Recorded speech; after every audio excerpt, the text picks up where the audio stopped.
Welcome back. It's Sam here again from K2 Corporate Mobility. We really hope you're enjoying these insights so far. In what will be our last session of today, Victoria and I are going to delve a little bit deeper into the potential pitfalls when it comes to cultural awareness and settling into new surroundings in Saudi Arabia. So without further ado, I'll hand over to Victoria to take us through in a bit more detail.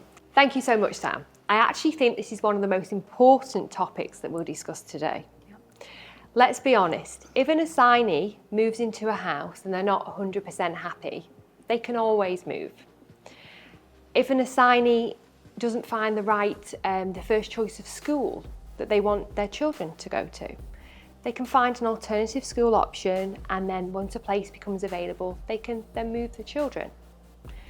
But if an assignee doesn't get settled into the host city because of cultural indifferences, then this really can have an impact on their relocation. No, I completely agree, and we've seen it time and time again.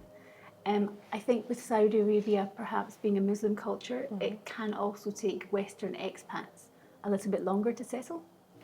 Absolutely, and I don't just think it's about every day learning about the culture of every day to get settled and get the family settled either.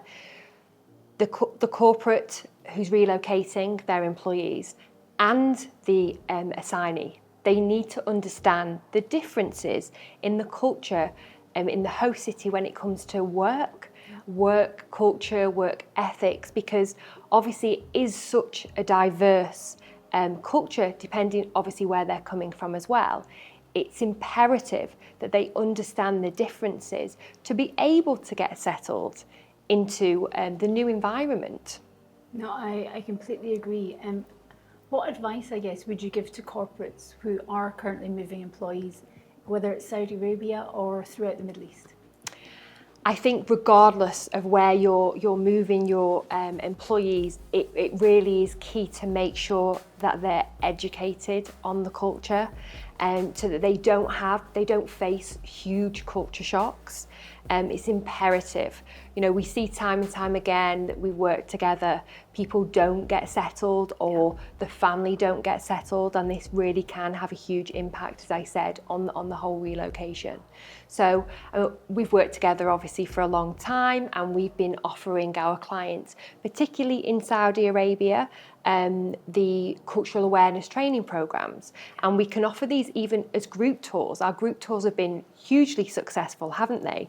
Even for people who are visiting the city, they're considering relocating, and then they get to see what living in Saudi Arabia is like and what they can expect. And it's really helped the assignees that we're relocating and our clients, our corporate clients, into helping them to move their workforce and to manage the expectations of their employees as well. So I say it is key just to make sure that you're educating your workforce and that you provide them with all of the information and the support and the training that they require to move to a new country, whether that's in the Middle East or anywhere in the world. Thank you so much, Victoria. Thank you so much. And thanks again for taking the time. It's been a pleasure.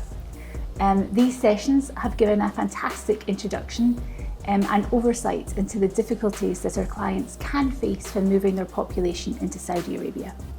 If you are currently moving employees into the kingdom and require assistance, please don't hesitate to reach out, and we'd be more than delighted to assist.